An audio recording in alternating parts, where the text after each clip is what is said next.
Well, hello, Celina. We are so glad that you've joined us for this edition of the Life Connected podcast.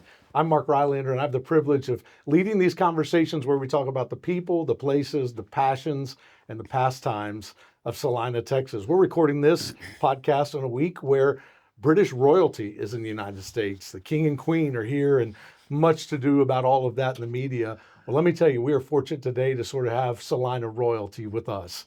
We are joined today by Punk and Rita Carter, names that are synonymous with this place. And more than that, a heart and a life. Each of these have lived and given of their time here that have made such a difference in the Celina community. And so we're glad that you're here. And Punk and Rita Carter, thank you for joining us. It is so great to have you. And as always, great to see you. You can see these two around town often. And, you know, I want to begin today. There's an old bumper sticker that we've all seen that says, man, I wasn't born in Texas, but I got there as fast as I could. That's sort of your Celina story. You weren't born here, but you got here as quick as you could. And I think you've not only made a difference here that's transformational, but this place has probably touched and changed you some. What brought you, Punk, to Celina, Texas? Well, what brought me was horses, of course, you know, on the Carter Ranch. We'd moved all over southeast Texas. I went to 13 different schools. I've told you that before. Yeah. But, we ended up in Celina my last year and a half of school. And it just, one time, I guess I've seen her on Halloween night, right? And I told somebody, I said, I'm going to marry her. Knew what you saw something you liked. Yeah, right. That's awesome. But I'd been all over southeast Texas. I was born in Sherman, but before that, my granddad he raised horses and mules, and we lived in Pilot Point when I was like 5 or 6 years old. So he would come to Celina when they would trade. You know, they used to have a mule and horse place where they traded mules and horses. Yes, sir. And so that's where our family kind of got started there, I guess you might say, through that. And then my dad, he was a young, upcoming horse trainer, and he'd get better jobs here, better jobs there. It's next thing I know, I'm here, and we met 63 years ago, I guess. Yeah, I think so. That's incredible. Yeah. What an incredible story. And it's just what you did, right? If you were in that business, you moved around. Back then, you really moved around because what people, you know, he was in World War II, fought World War II, and he came out and he helped build Perrin Air Force Base. He was a bulldozer operator. Then we had a dairy in Pilot Point. That's when I was little. And then people recognized him as his horse training ability. So that's how we got started. Because my great-grandfather was a bronc rider east of the Mississippi, supposed to be the world's best bronc rider east of the Mississippi. That's what I always heard. And a horse he got ruptured and killed him. Then my grandfather raised horses and mules. So it's always been in our blood, you know. It's just part of who we are, you know. So great. Yeah. So you didn't just change Celina, as I said. Your family has done an amazing job with your impact here. But Celina changed you. What was it like as a wife and a mom making Celina home and raising a family here and falling in love with the place and the place falling in love with you? What has Celina, Rita, meant to you? It's a really good place to raise kids. Ours were in sports. They showed horses. They, roped, they cut, they did everything. And every sport the school offered, they were involved in. So we had people coming from other countries, and so I had their kids. I raised a bunch of other kids that weren't mine. A lot of other kids. So, it was just, the ranch was always busy. And I think we just knew that we were, we're going to have people around. And it just all fell into place. I don't know how. But it was home. It was fun, yeah. We had a really good life. No place you'd rather call home, no, right? Yeah. No. When I first moved here, I'd already been rodeoing, and I'd won money. And back then, if the Texas, there was a law or what it was, if you'd won money in any other kind of sport, you couldn't play sports in the high school. So I was kind of an outcast for a while because, Celina's football, that. Right. So, yes, sir. But it was okay. That's I finally right. got where I could fit in. But, I was the first guy to ever wear a pair of Wrangler jeans. Everybody else wore Levi's and boots. My mama, she'd always dress me to the starch, shirt, starch, this. And I still try, but he doesn't listen to me. You mentioned something, Punk, that I think is a really important part of your story, and it's important for kids and families to hear today. You moved 13 times when you were a kid. Most parents would shudder to think of that today. You know, you don't have to move. There's stuff is so available everywhere you are with so many careers and so many fields. You didn't have a choice. But in moving around so much and following your dad, John, and the family, what did moving around and doing all those different things of your life, how did that shape you? And Well, I always tell prepare everybody you? it's character building, that's for sure. Yeah. But I went from one school in Longview, Texas, that you could go barefooted. Okay. Wow. That same year, Daddy was making $200 a month in a house. Okay, riding horses. So he goes to Houston, Texas, with a horse, and in the meantime, he had bought me an old cheap saddle, and I was riding a horse for 50 cents a day to exercise for this guy. Yes. So in the meantime, he bucks me off and broke my arms. I knew this was broke because it's sticking out. But anyway, long story short, Mom was there by herself, whole 9 yards. And he called home and said, we got a better job. The guy bought the mare that he was showing, and we get $500 a month. All we got to do is have a house. At that time, we had a chow dog that was our mama's protection because Daddy was gone a lot. He said, all we got to do is take care of 50 chickens, and we get to use this house. Wow. We moved down there, and Cubby was a chow dog. He kills 25 of the chickens the first day. Oh, gosh. But anyway, I went from a school you go barefooted to a 4A school, what they call 4A now, I guess, with both arms broken. I could just barely touch his ear. If I wanted to go to the bathroom or anything, Mama had to come get me and take me home. So she was the matriarch of our family, trust me, wasn't she? Oh, yeah. Yeah. And they always took in kids. I was around people that, there's a guy named A.J. West, he was from Louisiana. He always had he always helped with kids. And Johnny Schroeder and Sandy Schroeder, they always had a bunch of kids. And Mom and Daddy, a bunch of kids. Now, we did the same thing. We always took in somebody, helping them. Now they're all, 99% of them are very successful. One of them's the CEO of Halliburton, and they've all turned, and she's their mama. That's right. Yeah. That's right. You talked about meeting and falling in love in Celina. Talk to me about that. This was a different town back then, and what was it like when y'all were dating and courting and Oh, gosh. newly married and then raising a family here? What were those days like, Rita?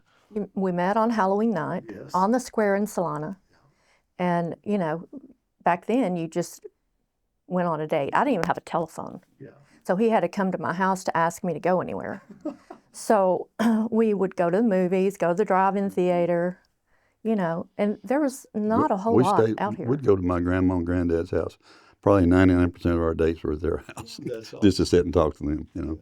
That's what. Help her cook, and he'd help his granddad out in the barn. It wasn't nothing fancy about any of it. But we just had a good time. And you were committed to raising your kids here, and you got to raise them here.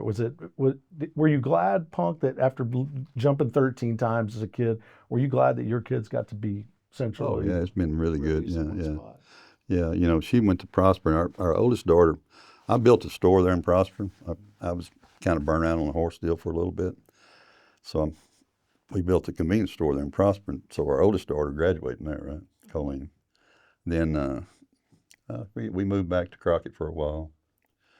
I love East Texas, but there's, it's just a hard way to make a living. It's just tough. But then we got this Carter Ranch, and we moved up here, and it was just life changing. I mean, everything was a lot easier. I used to tell everybody before all this, and she'd go to Dallas.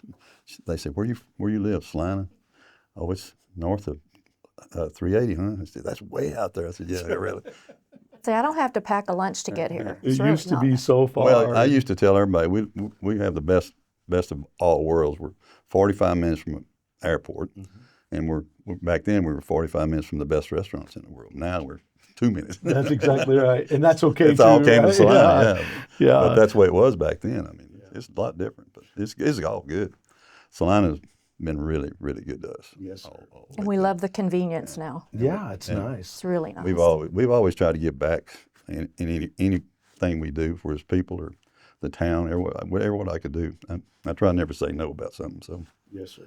And we're going to come back and talk about some of that. I know that you are not your favorite subject to talk about, but we'll come back and hit on some of that. I know people are familiar with racehorses, perhaps, and they're familiar with, just horse industry in general.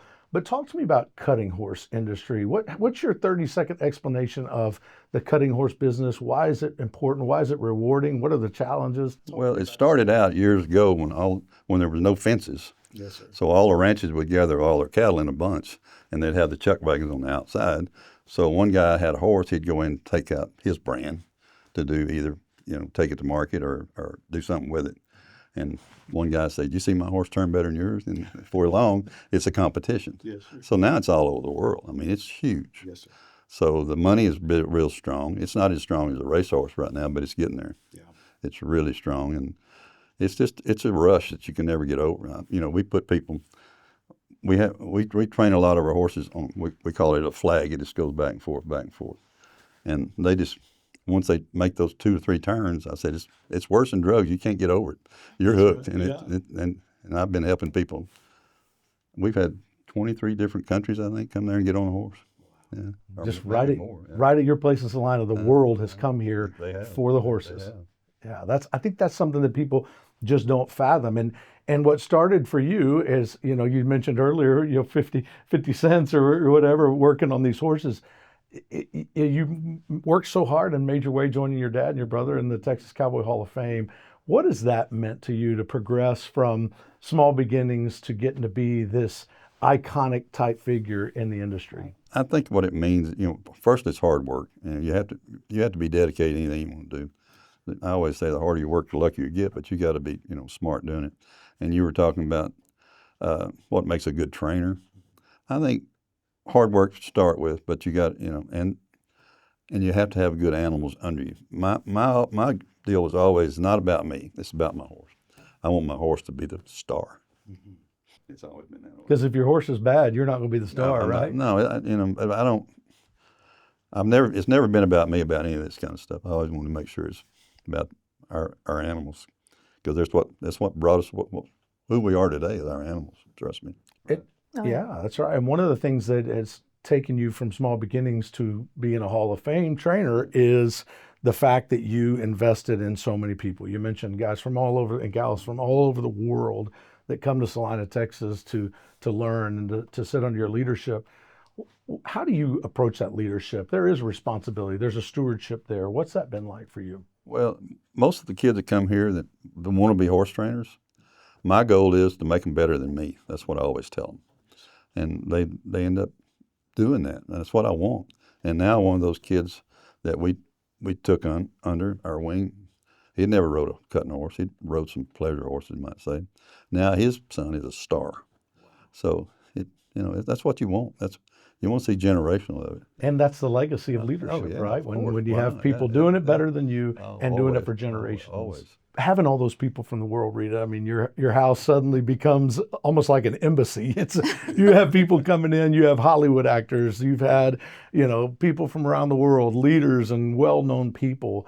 That's a dynamic that kind of changes home from time to time. What's that been like, entertaining and caring for all these people? I just learned to let it roll, I never knew who was going to be there. I never knew, wake up one day and I'm like, oh, who are you? At the door. And so you just had to be prepared. Everything was just, not planned, but it happened. Her friend, they went to Hawaii, and Rita wanted to go to Hawaii. And we'd never been on a vacation for 16 years, 17 years. And so I said, we'll come back through California and look at some horses. That's right. Made a business trip out of it. Yes. Anyway, we went there and we loved it, fell in love with the people and everything else. And we were over there one time. This kid wanted to come back. He's 14, and I think he was bugging you more than anybody, right? He'd come by me and he'd say, my dad says I can go home with y'all. And I was like, I really don't want to, not to him, and I'm thinking, I really don't want a son. I'm just about having my 3 girls He's the same raised, age as and my I think I'm youngest done. daughter. Thought you were done. Anyway, he comes and he was really smart. And he'd say, "Punk, I think." I said, "Nah, don't think. Just do what I tell you to do." So and anyway, I threatened him. I said, "If you cross me in any way, I got a one-way ticket back home."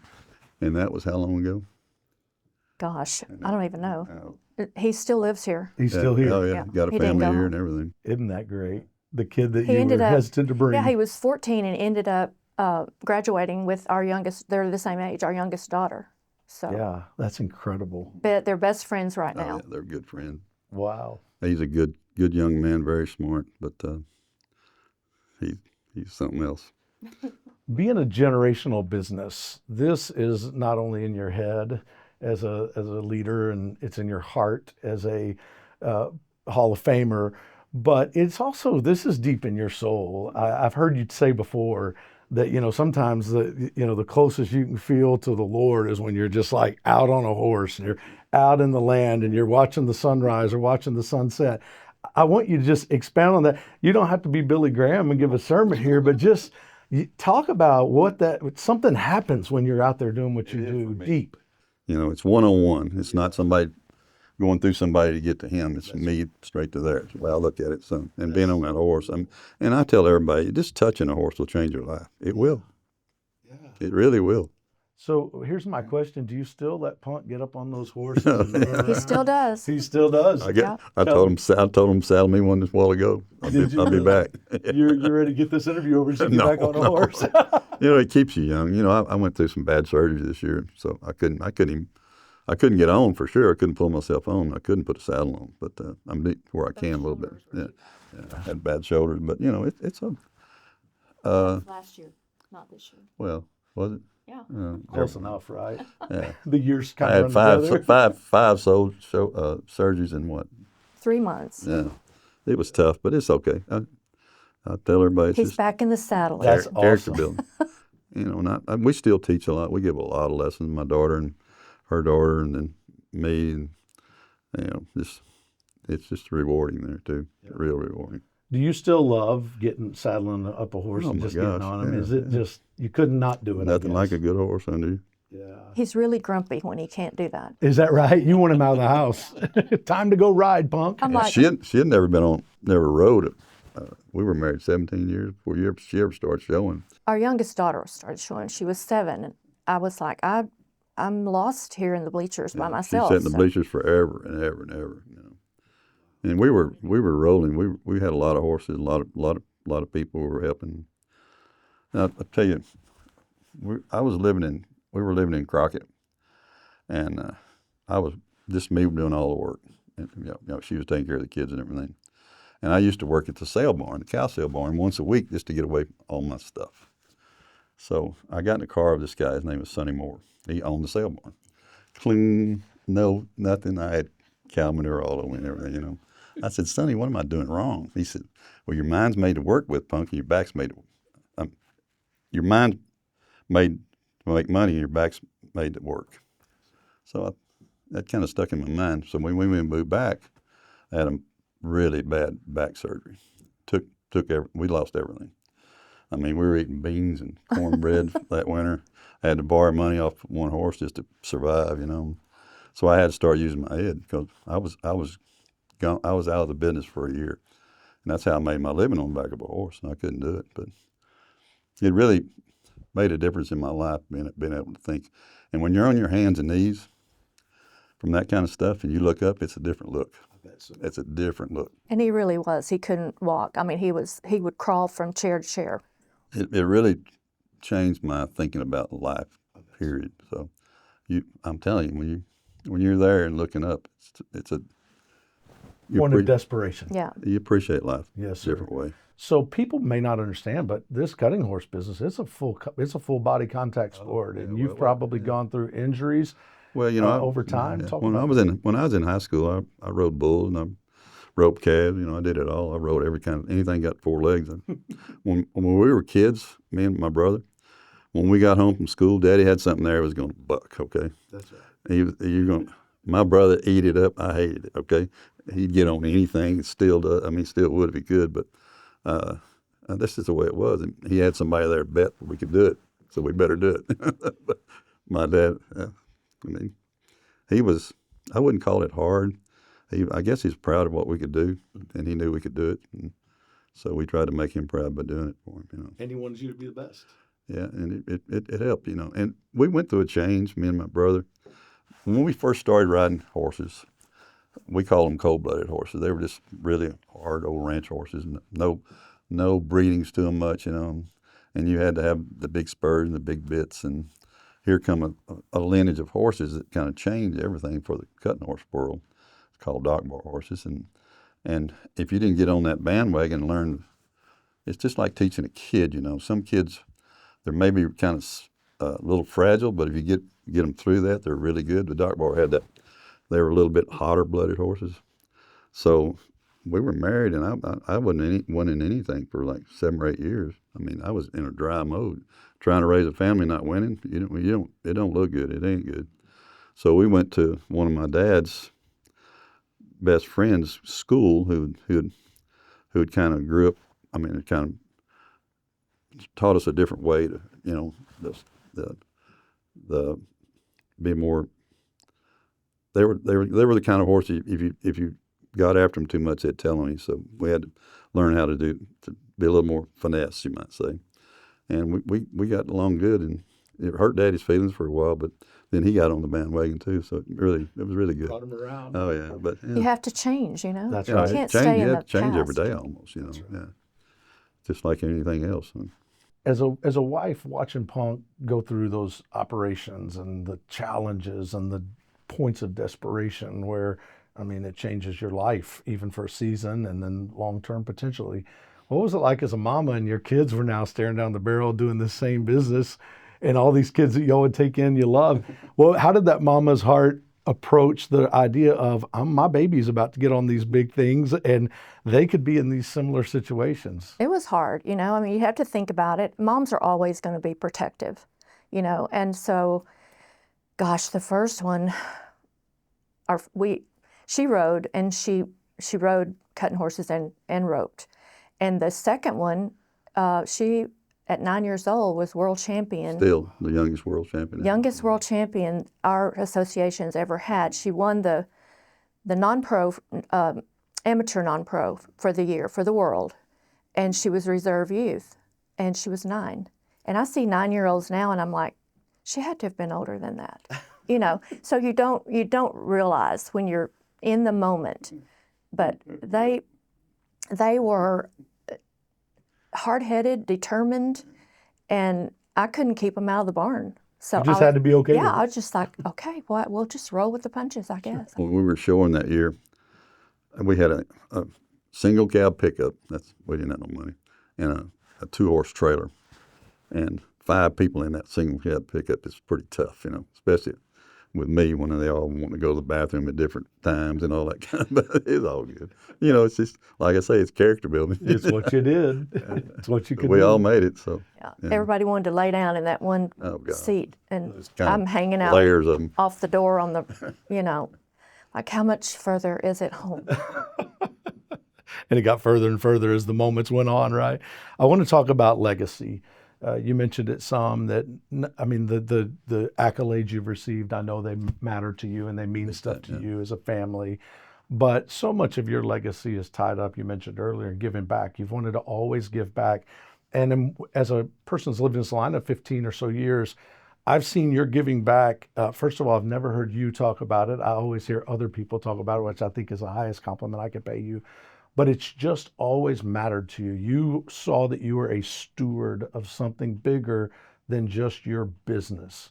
How did your passion as a family develop to give back? I think it started, you know, through my family, and you know, and we've seen other people like Rita, seen the other people that help give back. And, It's just automatic for him. Yeah. You know, if he tells everybody, doesn't matter what business they're in or what they're doing, let me know if you need any help. And he means it. You know, it's not just something that he says. He's like, let me know if I can help. Let me know if you know, you need anything. So it's just like an automatic for him. And I guess I've seen that growing up, you know, people. And you don't have to have a lot of money. You don't have to have a lot of this. And I tell them now, I said, I don't have much money and I don't have much time now. That's right. That's right. You better get on the bandwagon quick. But what I love about the Carter family is you find ways. It may not be a check. It may be a Make-A-Wish kid that wants to do something special, go see American Idol, you know, be on the set of a TV show. Did you know that story? I want you to tell it if you don't mind. I love this story, or just tell however you can. My daughter had a neighbor out there. Her name was Claire, I think. And she had brain cancer. My daughter told me she wanted to go to American Idol. So out of the clear, this lady calls me because we were good friends with Leanne Rimes. She said, I want to get to Leanne and visit, blah, blah, blah, blah, blah, blah. I said, I'll make you a deal. You help me with this deal, I'll help you with that deal. The next thing I know, she's got tickets for her and her mom to go see American Idol in California, all airfare and everything, backstage pass. So we pull that off, and a few months later, she passed away. She got to go. I never met her. I never met her. A rough, tough Hall of Fame cowboy gets emotional about giving back. Rita, tell people this is who Punk Carter is, right? Oh, yeah. It's the punk that they may just think he's in horses, or he's the guy who the street's named after. But yeah, more than a tough guy. Talk about that side of Punk Carter. He loves people. Yes. And he gets emotional talking about anything like that. His dad did the same thing. His brother's the same way. You know, they say tough men don't cry. They do. Yes. I was in Lucy's one time on the square, and we've seen this bunch of ladies back there, and this one lady had a scarf on her head. And I asked the guy, I said, well, they're talking about raising money for her for cancer. I walked back there and said, if y'all want to do something, we'll do something at the ranch. I didn't even know.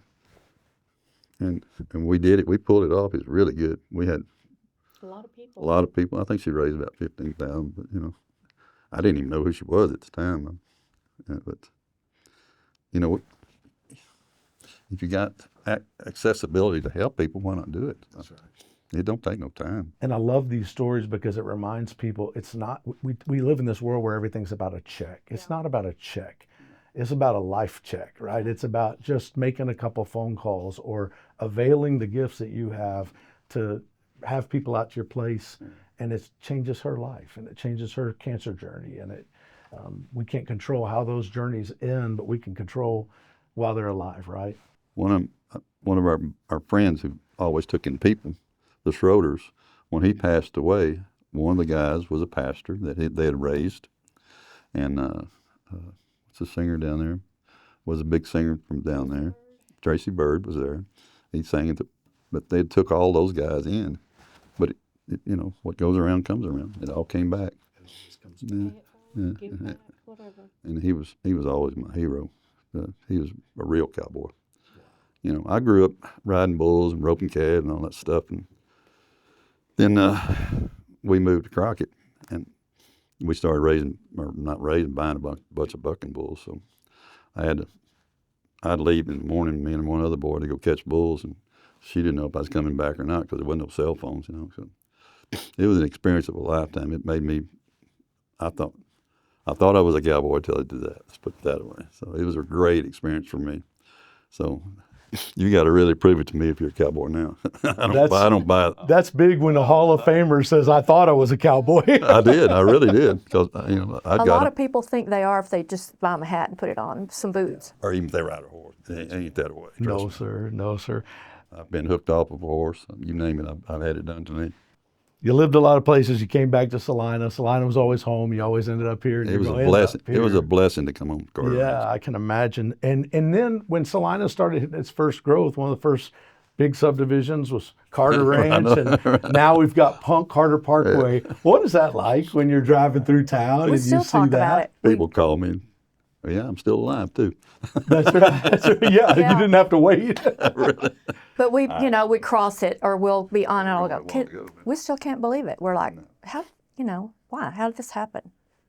I really Just- don't know. I mean, We're just blessed, we're just very honored. we are very, very honored. You know, got the key to the city one time. And still don't know why they do that. Citizen of the Year. Celina's good to us. Yeah, it's been I'll real say good that. to us. We've got a lot of good friends here, you know. We have so many new people moving into Celina, and that's not a bad thing. But what would you all want people coming here to know about this place? Don't change it. Leave it like, you know, it's all right to grow, I guess, but keep that feel, because that's why most of them want to come, to have that feel. You know. You know, they get there, then they want to change it, you know. It's just, Celina started out as a small town, you know, it still is, you know. I can remember when there was a theater there, a couple grocery stores. And had the drawing on the square Had every the drawing Saturday. on the square. That was our favorite deal back in the day, you know. Most of these little towns, they'd draw for 2 sacks of groceries, and all the people would come to town just for the drawing, you know.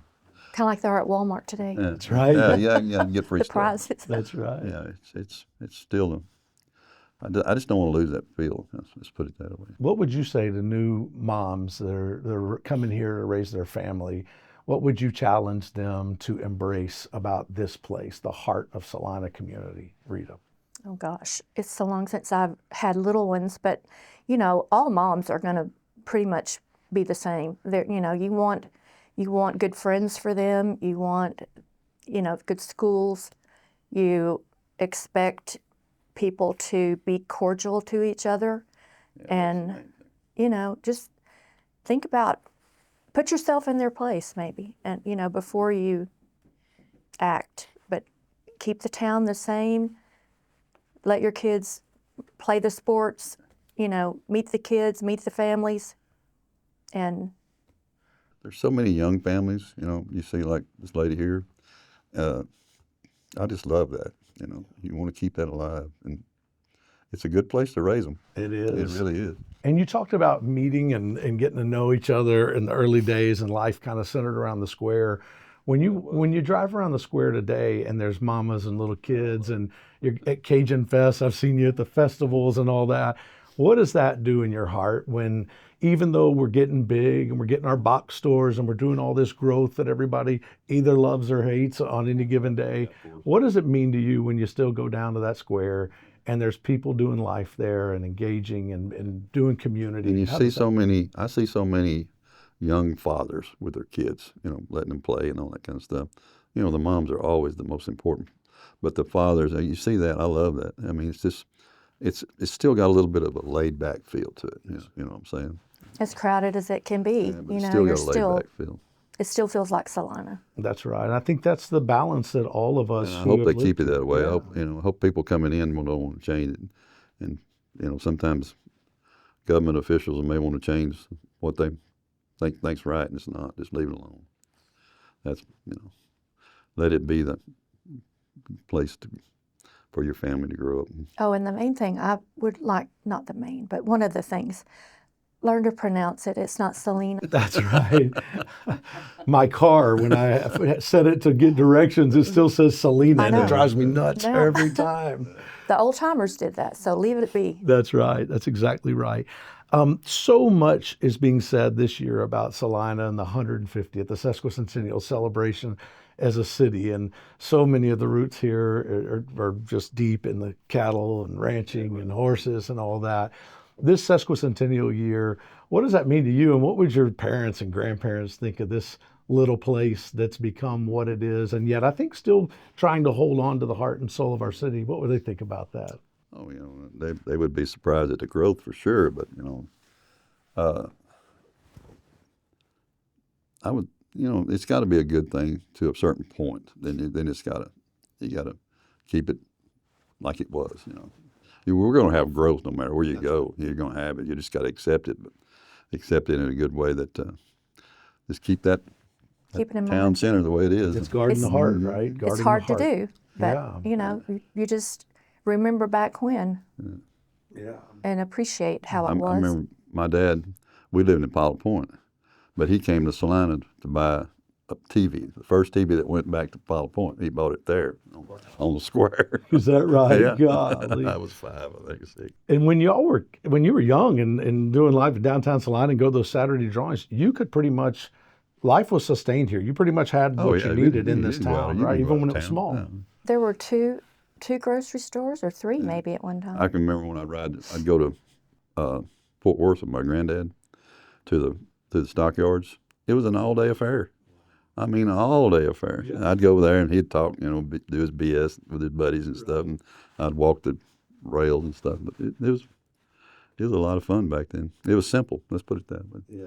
The simpler you can keep it, the better it'll be, I think. But you're still going to have to, progress is always going to come, but you try to keep that feel still alive. Let's put it that way. And that's what I get on a horse. So That's right. I know when I get on that horse, it kind of takes me back, you might say. I can imagine. It's just therapy, for That's sure. Right. That's right. Yeah. That's It's what we therapy tell for a lot people. of people. We help a lot of kids. We're helping some. Yeah. We tell people riding horses is cheaper than laying on a therapist's couch. That's exactly right, and a lot more fun. Oh yeah. And we're fortunate enough. We got a really good set of horses that we give lessons on. So we're blessed. We're blessed right now. We've always been blessed. Right. There's been times we didn't have nothing. But you just can't quit. You got to keep trucking. As long as you're healthy and everything, you can. In this world we have, if people come over here to try to get a better life, we've already got it. Sometimes people don't know it. They don't appreciate it. I've always appreciated it. So I got lucky on that part of it. I've always appreciated it. And when I moved to Celina, everybody asked me, I didn't go to college. I said, the only thing that kept me out of college was high school. That's right. That's great. Because I was dyslexic and ADD and didn't know it. Yeah, that's right. I'm still a little bit ADD. They They didn't know say. what dyslexic was back then, so he would, I've always kind of got lost. Hyper, Yeah. I used to tell him, I said, try to keep up with me. That's right. He knows. Mm-hmm. That's right. Me and the kids called him Eddie Haskell on Leave It to Beaver because he always fooled the parents. He was the one And the causing the trouble. But then he was like, oh, Mr. Perfect in front of him. And we're like, okay, Eddie. I want to learn from that. I don't know if you'll teach me how to cut a horse, but I sure can learn how to do some of that. Last question for both of you. I'm going to ask you the same one. If it just, they say nothing dies on the internet. This will be out there floating around. People watch this long after we're all gone. Rita, if you could tell the next generation and coming to Celina or living in Celina or born and raised here perhaps, you could give them one lesson, just of things you've learned here, things you've observed here, things you've loved here. What would you tell the next generations who might watch this someday? Just appreciate what is around you. Enjoy your family, your work. Be humble. Be proud. Stand up for what you believe in. And I guess that's it. I don't know. It's hard. It's that's a plenty. hard. No, it's awesome. Thank Yeah. you. Punk, what would your parting words be to generations to follow who will come to this place? What would you tell them? You want to play it forward, and you want to just give back if you can. Please, it's so important. It don't hurt. It don't cost nothing either. Just if you see somebody need something, see what they need. Help them if they need it, or what. I always ask them, if you need anything, let me know. That's my motto, I think. So I think everybody should have that saying a little bit, And it's not hard to do. I mean, I'm very blessed. We're blessed. We got to, like I said, we went to Hawaii, and now we go help the kids over there because they don't have the opportunity we have. They don't have the opportunity that our kids have here. And I try to we do a lot of stuff over there to help them. So it's And like a lot of them are here rodeoing now that he helped on account. Yeah. and doing really good. Doing real good too. That's so incredible. Well, I can tell you, just as somebody who's lived in Celina and gotten to watch you guys a little bit, hearing you today and hearing your stories it's an honor. And I'm so glad we got this recorded. But I just want to say on behalf of everybody who lives in this town or has for a while, thank you. Because we've gotten to watch. And it's one thing to sit and listen to someone talk, but it's another thing when I've watched it, whether I see Punk, walking down the square, sidewalk of the square, or at a city event, you're just normal. And you don't wear your status of Hall of Famer. You don't wear your status of success in your industry. You too are the epitome of humility, and yet just love this place and love people like no one else. And I just want to say thank you. We love it. I know you do. Thank you all for being a part of this today. Thank you, Punk and Rita Carter, for your time today. And for all of you who make the Life Connected podcast a part of your listening or viewing pleasure, thank you. I hope that you'll tune in. I hope that if you get a chance, if you're not from here, or if you're here and you just don't get out much, get out. Experience the places and the people and the heart that you heard the Carters talk about today. And I promise you, your life will be better. And if you happen to get to meet Punk or Rita, or Punk and Rita Carter, your life will be better. Thank you for joining us. We look forward to seeing you on our next podcast. We're glad you came by Life Connected today, and we'll see you soon.